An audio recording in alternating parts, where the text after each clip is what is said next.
Tuhan Yesus yang dapat memberikan kepuasan bagi kita. Harta dunia, pangkat, kedudukan, jabatan dan lain sebagainya tidak dapat memberikan kepuasan bagi kita. Tapi yang dapat memberikan kepuasan bagi kita, khususnya kita hamba Tuhan, ketika kita menghadap hadirat Tuhan, dalam doa dan penyembahan kita, dalam pujian kita, dalam penyelidikan kita kepada firman Tuhan, kita belajar firman Tuhan. Disitulah kita merasakan sukacita yang luar biasa, tidak ada banding.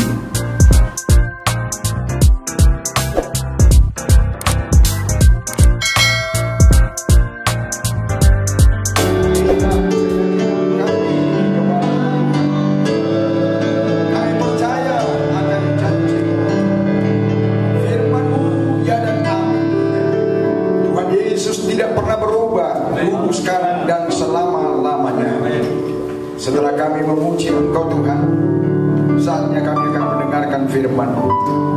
Dalam persekutuan kami dengan firman-Mu, Tuhan, urapi kami semua, khususnya urapi hamba-Mu di dalam hamba menyampaikan kebenaran firman-Mu. Dan Engkau beri hikmat pengurapan-Mu, bangkitkan karunia perkataan hikmat, perkataan marifat dan karunia membedakan roh, sehingga hamba-Mu dapat berkata-kata dalam tuntunan kuasa. Segala bentuk pekerjaan kuasa kegelapan yang merintangi pemberitaan firman Tuhan, kami sehati, kami tolak, kami usir.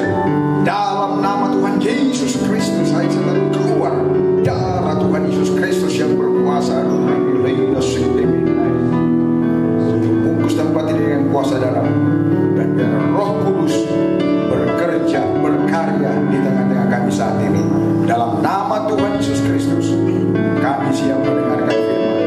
Dan inilah hamba-Mu yang akan menyampaikan kehendak. Haleluya, haleluya. Bersama kita katakan amin. Shalom. Selamat siang.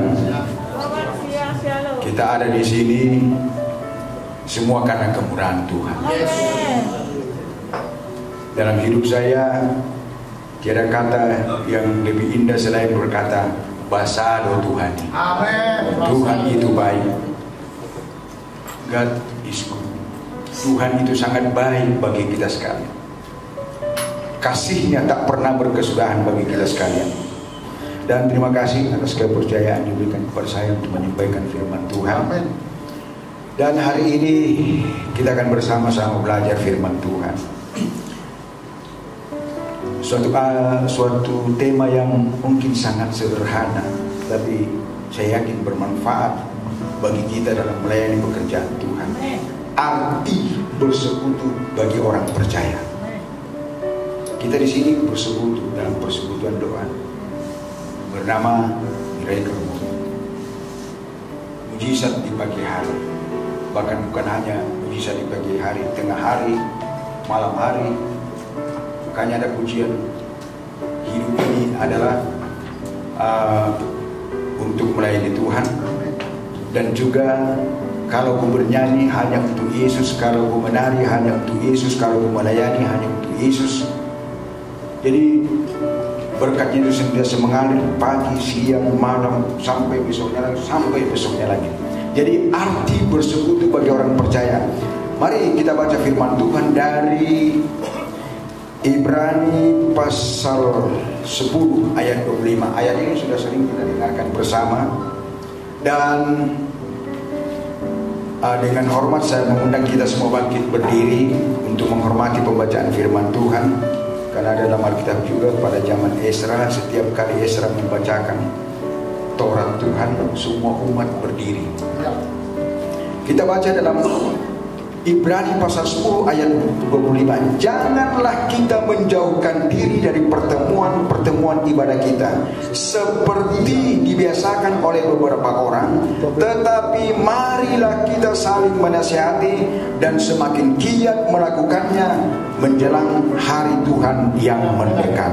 Terima kasih, silakan duduk kembali. Di sini tersirat arti bersekutu bagi orang percaya, yang antara lain, pertama, berhimpun dalam persekutuan. Dalam Matius 18 ayat 20 dikatakan demikian, bahwa di mana dua atau tiga orang berhimpun atas nama Tuhan, maka di situ Tuhan hadir. Tuhan ada di tengah-tengah kita, termasuk hari ini. Sebab di mana dua atau tiga orang berkumpul dalam namaku, di situ aku ada di tengah-tengah mereka. Amin. Nah, dalam hal ini sebenarnya tersirat juga bahwa dua orang itu berarti suami istri. Alangkah indahnya jika seorang hamba Tuhan, apalagi gembala sidang, di pagi hari berdoa bersama dengan istrinya, membaca firman Tuhan. Kalau sudah punya anak, ajak anak-anak untuk berdoa bersama-sama. Sebab apa? Kita hamba Tuhan hanya hidup oleh kemurahan Tuhan dan oleh doa. Dan kalau sudah tiga itu berarti sudah ada orang lain, baik jemaat. Di mana ada dua atau tiga orang berhimpun atas nama Tuhan, berkumpul dalam namaku, di situ aku ada di tengah-tengah mereka. Ketika umat Israel dalam perjalanan dari Mesir menuju ke tanah perjanjian di Bukit Sinai, Tuhan berfirman kepada Musa, hendaklah umatku itu memperbuatkan aku sebuah Baitul Muqaddas atau bait yang kudus, supaya aku diam di tengah-tengah mereka. Jadi tujuan daripada rumah Tuhan, bait Tuhan dibangun supaya umat Tuhan dan Tuhan sendiri langsung bertemu dengan umatnya.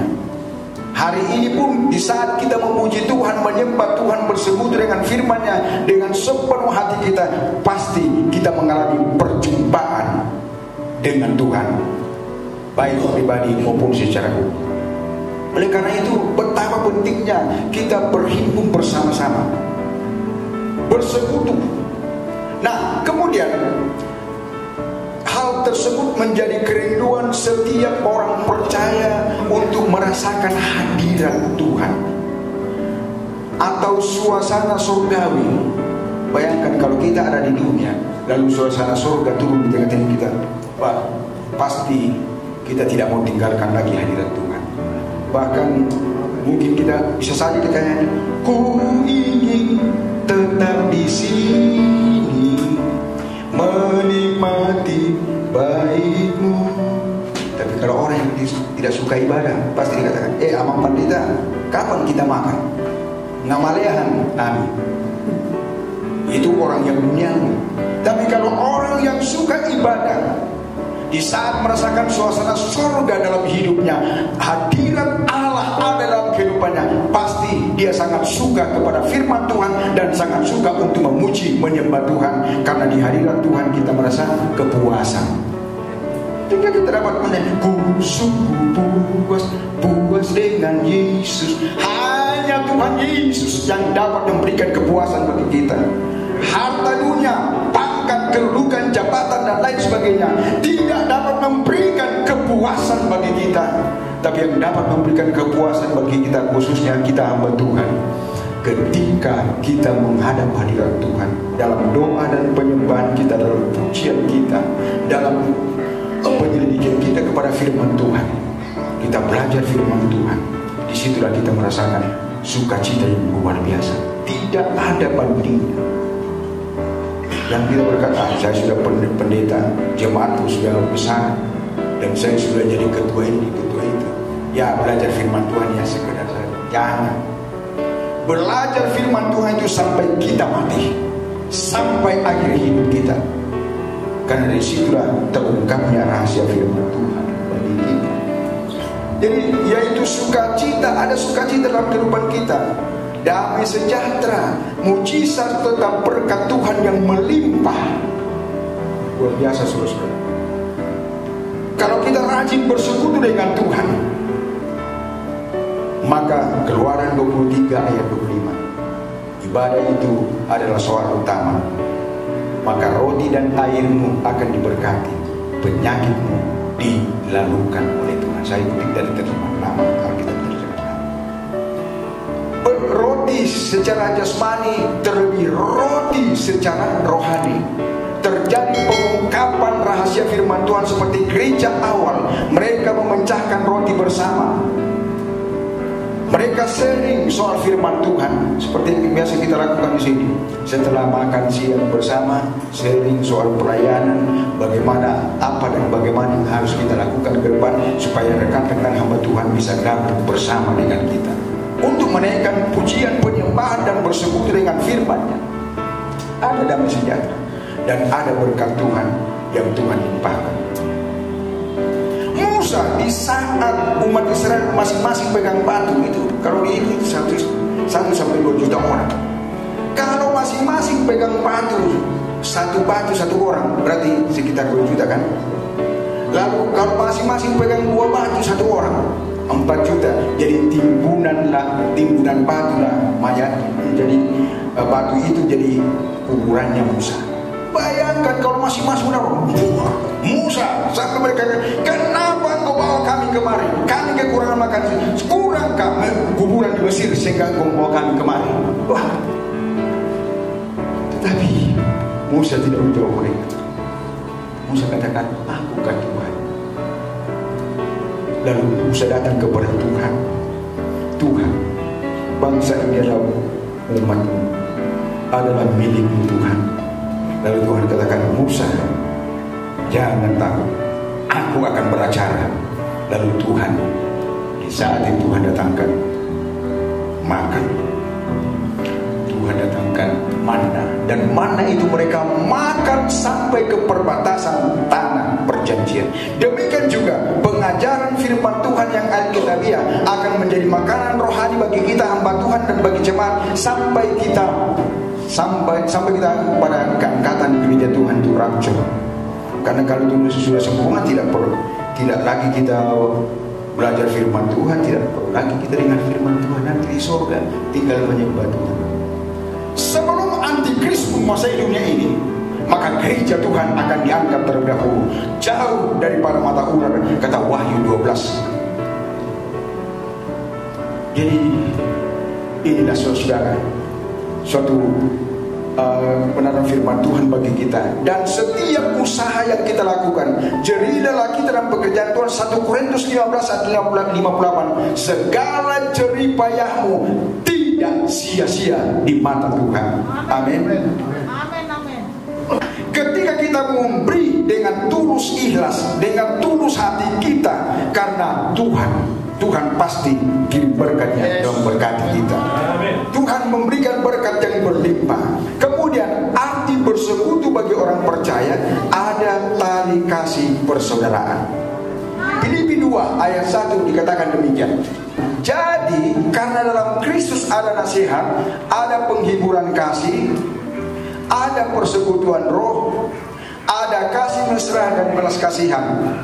Karena itu sempurnakanlah sukacitaku dengan ini. Hendaklah kamu sehati sepikir dalam satu kasih, satu jiwa, satu tujuan, dengan tidak mencari kepentingan sendiri atau puji-pujian yang sia-sia. Sebaliknya, hendaklah dengan rendah hati yang seorang menganggap yang lain lebih utama daripada dirinya sendiri. Jadi saudara, ini ada tali kasih persaudaraan, ada kasih mesra, ada satu jiwa, satu kasih, satu jiwa, satu tujuan, dengan tidak mencari kepentingan sendiri atau puji-pujian yang sia-sia. Saya ketika orang katakan Pak Pandu mantap, saya katakan langsung saya katakan, oh Tuhan, kuatkan aku untuk menerima pujian ini. Jangan sampai aku jadi sombong, karena sombong itu adalah sifat Lucifer. Lucifer adalah dan dahulunya adalah malaikat Tuhan. Kan dia pemimpin pujian WL. Wah, makanya para WL hati-hati, jangan sombong. Wah, luar biasa suaraku, begini, jangan. Para WL, para singer, para pemain musik, para pelayan jangan sombong. Karena sombong itu adalah lawannya Tuhan. Sombong itu karakter dari Lucifer yang akhirnya Tuhan campakkan ke bumi. Dialah yang jadi simbolis atau setan. Yang akhir zaman ini nampak dalam Wahyu 12, dia berkepala 7, bertanduk 10. Di Taman Eden cuma satu kepala kan? Si ular menggoda Hawa. Kita sekarang hati-hati, 7 kepala 10 tanduk. Jadi cara kerja setan sekarang luar biasa, sempurna. Angka 7 angka sempurna. Sebagaimana dalam kitab Sakarya, mata Tuhan yang ketujuh biji mata Tuhan itu memandang bumi berkeliling. Tidak ada satu pun yang tersamar di pemandangan Tuhan. Semua nampak dengan transparan. Demikian juga iblis bekerja secara sempurna. Makanya digambarkan dalam Wahyu 12, naga berkepala 7 bertanduk 10. Jadi saudara-saudara, itulah untuk dalam kita mengiring Tuhan melainkan perlu ada persekutuan, kasih mesra, saling menolong satu dengan yang lain, satu tujuan. Tujuan kita di sini untuk memenangkan kota. Tujuan kita di sini untuk memenangkan jiwa-jiwa. Tujuan kita di sini untuk memenangkan Indonesia bagi kemuliaan Tuhan. Haleluya. Tidak ada tujuan-tujuan kita yang lain. Tidak ada kepentingan diri sendiri. Tapi semua kepentingan untuk kemuliaan nama Tuhan. Kepentingan Tuhan di sini, bukan kepentingan kita. Haleluya. Oleh karena itu kita harus tumbuh bersama dalam iman dan saling peduli satu dengan yang lain. Itu dalam Ibrani pasal 10 ayat 24 yang kita sudah baca tadi, bahwa biar kita saling peduli satu dengan yang lain. Ayat 24, dan marilah kita saling memperhatikan supaya kita saling mendorong dalam kasih dan dalam pekerjaan baik. Haleluya. Saling mendorong artinya memberi semangat. Kita pakai firman Tuhan Roma 12 ayat 11, janganlah kiranya semangatmu kendor, biarlah rohmu menyala-nyala dan layanilah Tuhan. Itu yang kita pakai saudara dalam kasih Kristus. Saling peduli satu dengan yang lain. Kalau yang satu sakit, semua merasa sakit karena kita satu dalam tubuh Kristus. Kalau mata ini sakit atau tangan ini sakit, pasti seluruh tubuh merasakan. Jangan pula ada kawan yang sakit lalu kita katakan, nah itulah karena dosa. Belum tentu kawan kita itu sakit karena dosanya. Ada karena penyakit datang karena ujian iman seperti Ayub. Ada betul karena dosa. Ada karena dari setan. Jangan langsung kita menjustis kawan kita sakit, oh itu karena dosa itu. Jangan. Hakim yang adil itulah Tuhan. Kita tidak boleh menjustis sesama hamba. Itu Tuhan marah. Bahkan membalas jahat dengan jahat itu tidak bisa. Tidak boleh kata firman Tuhan. Karena pembalasan itu adalah hak Tuhan. Kalau engkau dicemooh, dihina, difitnah dan lain sebagainya, serahkan pada Tuhan. Biar Tuhan yang bekerja sesuai dengan rencananya. Meskipun kita dihina, saya teringat lagu Pantai Kostalaman, bahwa biarpun kita dihina, diolok, difitnah, kita akan tetap setia kepada Tuhan. Biarpun banyak tantangan datang, kita maju terus. Bersama dengan Tuhan, kita pasti akan menang. Kemudian yang di dalam hal ini kita harus saling mengasihi, saling peduli. Kenapa? Tuhan yang terlebih dahulu mengasihi kita. Kasih Tuhan begitu luar biasa besarnya. Pertama, kalau kita lihat dalam Alkitab urutannya, kepada umat Israel dilepaskan dari Mesir menuju ke tanah Kanaan. Kasih Tuhan dinyatakan kepada Musa, kepada Daud, dan kepada para nabi, dan kepada manusia di akhir zaman ini. Ketika Tuhan Yesus datang ke dunia ini, rela berkorban demi keselamatan kita, supaya kita bisa masuk surga. Makanya sangat tepatlah kalau kita berkata, dengan darahmu engkau tebus dosaku, dengan nyawamu engkau bayar hidupku. Yesus, Yesusku berseru, Yesus, Yesus pengabdianku hanya padamu. Karena Yesus sudah berkorban untuk kita di kayu salib, maka sebagai balasan kita untuk kasihnya, maka kita harus menyerahkan hidup kita. Pengabdian kita hanya bagi Dia. Amin. Pengabdianku hanya padamu, Yesus, Yesus, Engkaulah Bapa.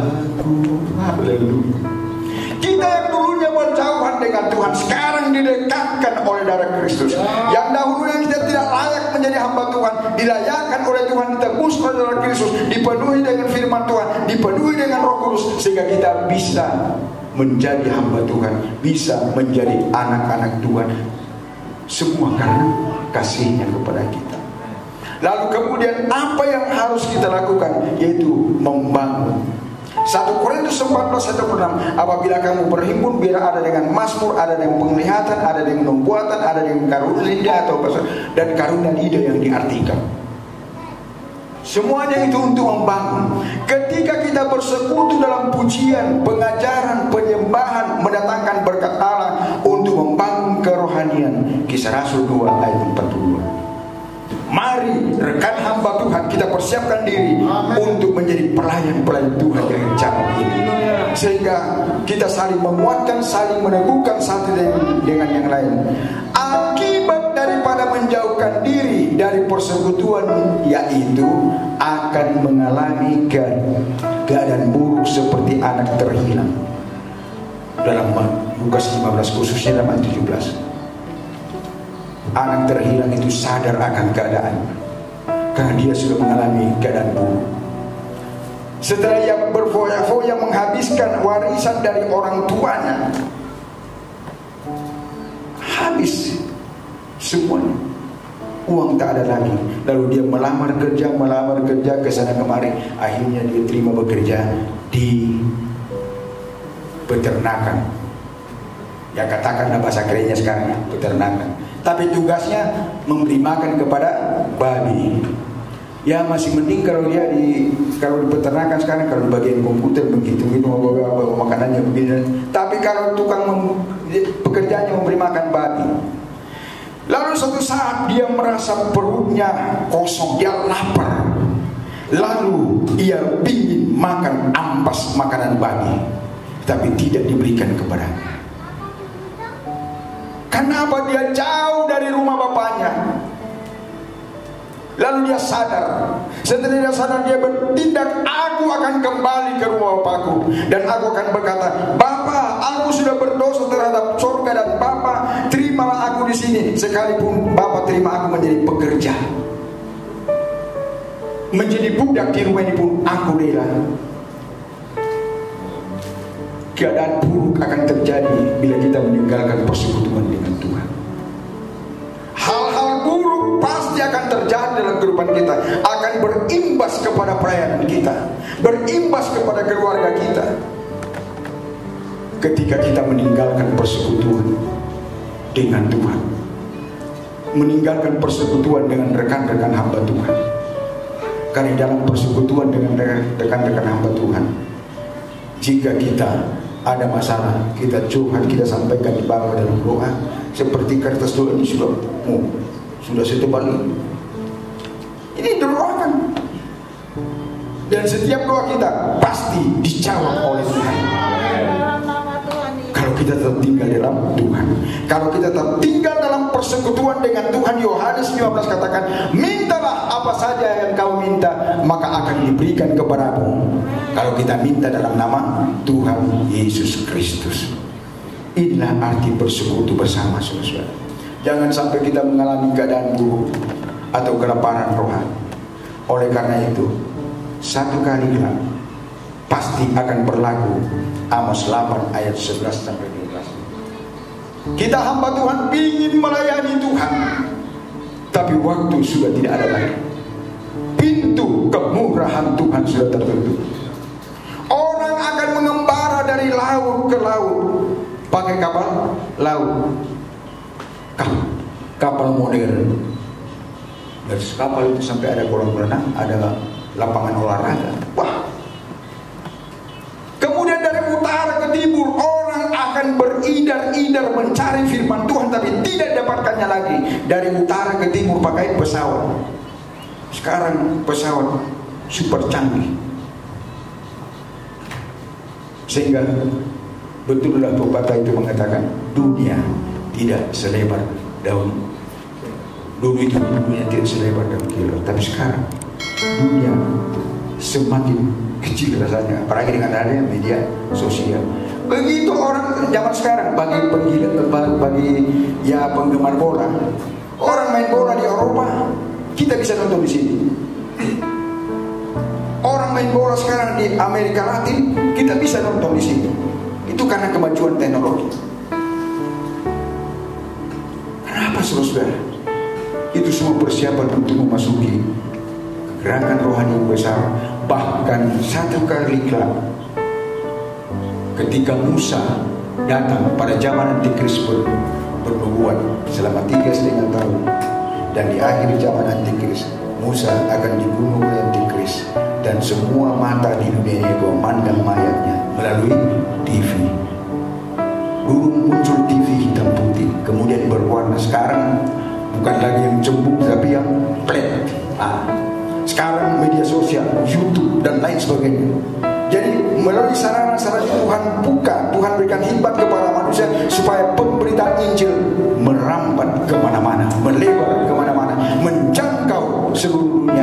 Itulah kemurahan Tuhan, itulah hikmat dari Tuhan, itulah kuasa Tuhan. Sehingga memang sepantasnya lah kalau kita berkata Tuhan itu baik, basal Tuhan. Sekalipun mungkin kita tidak ke Amerika langsung menginjil, tapi hidup kita bisa sampai ke Amerika.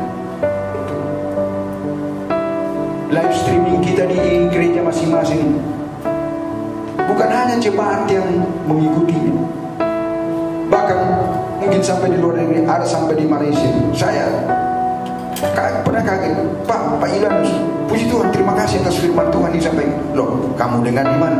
Ya, di live streamingnya. Saya diberkati, oh puji Tuhan. Mungkin saudara-saudara yang punya relasi sampai ke Amerika, kemanapun bisa mendengar. Itulah cara Tuhan untuk menjangkau dunia sekarang ini. Sehingga dunia sekarang tidak luas lagi bagi kita di zaman modern ini, tapi dunia itu dapat dijangkau melalui media sosial. Itulah kemurahan. Oleh karena itu saudara-saudara, biarlah kita tetap bekerja untuk Tuhan. Yohanes 9:4, wajiblah kita bekerja selagi hari siang. Wajiblah kita mengerjakan pekerjaan Allah, dan satu kali kelak malam akan tiba. Ketika tidak ada lagi pemberitaan firman Tuhan, kita rindu untuk melayani, kita semangat melayani, tidak bisa lagi saudara. Selagi ada kesempatan, mari semangat untuk melayani Tuhan. Kobarkan semangatmu dan katakan, hidup ini adalah kesempatan untuk melayani Tuhan. Tuhan Yesus memberkati kita sekali.